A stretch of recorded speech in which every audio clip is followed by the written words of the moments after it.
இன்றைக்கி வந்து second Friday 1 week வந்து எப்படி போச்சுன்னே தெரியல. என்னோடய ரூம் வந்து ரொம்பவே மெஸ்ஸியாக இருந்துச்சு. ஸோ இதை ஃபஸ்ட்டு வந்து க்ளீன் பண்ணிடுறேன். தச்ச துணிகளோட வேஸ்ட்டு அப்படி இப்படின்னு வந்து நிறையா வந்து குப்பை வந்து சேர்ந்துருச்சு. அதை ஃபர்ஸ்ட் வந்து க்ளீன் பண்ணிடணும் அப்படின்னு சொல்லிட்டு வந்து க்ளீனிங் தான் பண்ணியிருந்தேன்.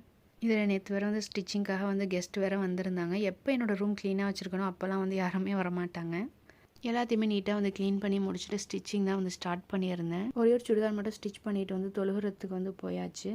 இன்றைக்கி வீட்லேயே வந்து ஷவர்மா வந்து ரெடி பண்ணியிருந்தேன். அதுக்கு வந்து ஃபஸ்ட்டு வந்து மைனீஸ் வந்து ரெடி பண்ணணும். ஃபர்ஸ்ட் வந்து ஒரு மிக்ஸி ஜாரில் வந்து 5 பல் பூண்டு வந்து பிளெண்ட் பண்ணி வந்து எடுத்துக்கிறேன். அது கூடவே வந்து 2 எக் ஒயிட் வந்து சேர்த்துக்கிறேன். இது கூடவே சால்ட், சுகர் அண்ட் பெப்பர், அது கூடவே வந்து கொஞ்சமாக வந்து வினிகர் வந்து ஆட் பண்ணிக்கிறேன். இதை மட்டும் நம்ம ஃபர்ஸ்ட் வந்து பிளெண்ட் பண்ணி எடுத்துக்கணும். இது கூடவே வந்து 1/2 கப் வந்து ஆயில் வந்து ஆட் பண்ணி இதை வந்து பிளெண்ட் பண்ணி எடுத்தால் மைனீஸ் வந்து ரெடி ஆயிடும். வீட்டிலே ரெடி பண்ண குப்பூஸில் வந்து ஸ்டஃபிங்காக வந்து வெஜிடபிள்ஸ், ஃப்ரைட் சிக்கன்ஸ், அதுக்கப்புறம் மைனீஸ் இது எல்லாமே வந்து மிக்ஸ் பண்ணி நம்ம வந்து ஸ்டஃப் பண்ணி எடுத்தோம் அப்படின்னா வந்து வீட்லேயே வந்து ஷவர்மா ரெடி. அடிக்கடி வெளியில் வாங்கி சாப்பிடாம இந்த மாதிரி வீட்லேயே வந்து ட்ரை பண்ணி பாருங்கள். நெக்ஸ்ட் வீடியோவில் பார்க்கலாம். Bye guys.